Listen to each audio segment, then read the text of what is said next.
This is our quest. Tony winner Brian Stokes Mitchell made headlines last year for singing from the rooftops to raise spirits during the pandemic. And now he's crossing over to a new gig, hosting a new talk show. Brian is with me now. Hi, Brian. So, Brian, welcome. How are you? I'm good. I'm doing great. How are you? How is everybody? As we really need to be asking. We're all getting back to this. It's been a crazy year for everyone, and here we are, almost 100% together again. Right. Almost. We're getting there. We're getting there. Right. And I wonder if you'll be talking about this and so much more with this new talk show. I'm so excited that you're doing this. Crossovers Live. Now, what is the concept? So Crossovers Live is it's going to be an interview show. I get to be a host this time. I get to be you, basically, and I get to interview people. What's nice is it seems like everybody's my friend now. I've known so many people now. I've been doing this for like 40 plus years. And so I know everybody. So I get to call all my friends, and it's called Crossovers because all of the guests on the show are not only from Broadway, they maybe went from Broadway to television or vice versa, or they went into recordings, or they've gone into all kinds of different things. So all of us, including me, have crossed over from one thing to another and keep going back and forth.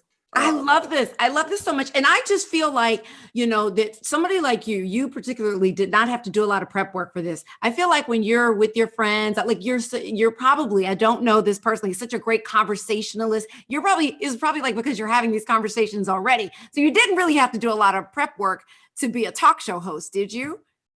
No, I didn't. I'm a curious person naturally, I think. But I think one of the nice things about this is all of the people I'm talking to are curious people. That's kind of one of the things I think that artists have in common is that we're curious about life. We're curious about ourselves. We're curious about other people. We do that when we're studying a role, even the most heinous, awful role that you're playing. You may be playing Ike Turner. He's one of our guests, Daniel J. Watts, who's going to be playing that on the first show. I'm going to ask him about playing a bad guy like that, because one of the things is when you find somebody like that, you have to find their humanity. What is it that you love about them or you like about them? Or what is it that's like you? And we have great guests. Vanessa's starting out. We also have David Hyde Pierce is coming. Mark Shaman, incredible composer of Hairspray and Smash and a million other things. Kristen Chenoweth, Bernadette Peters. Wow. But I think it's just going to be a real blast. I love that. Okay. So we mentioned in our introduction of you here today that, you made headlines last year for singing from the rooftop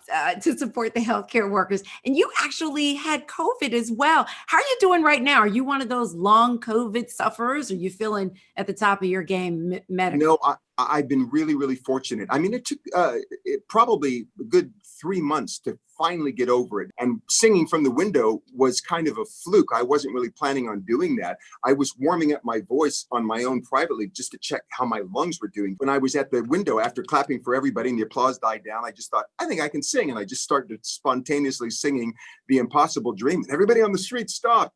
And I was just going to be a one-off. I was doing it in gratitude and appreciation for all the doctors and essential workers and the fire workers and emergency workers. And the next night I was back at the window again, clapping for everybody. And I was getting ready to close once the applause died down. And somebody from the street says, "Sing the song." So I started again, and that began 2.5 months every night. And it made me kind of rethink and reappreciate what artists do when we're all working together toward a common goal. That's when miraculous things happen with human beings. Well, I want to let everybody know you can catch Brian's show, Crossovers Live, streaming now on Stellar. And for more information, head to crossoverslive.stellartickets.com. Brian, thank you.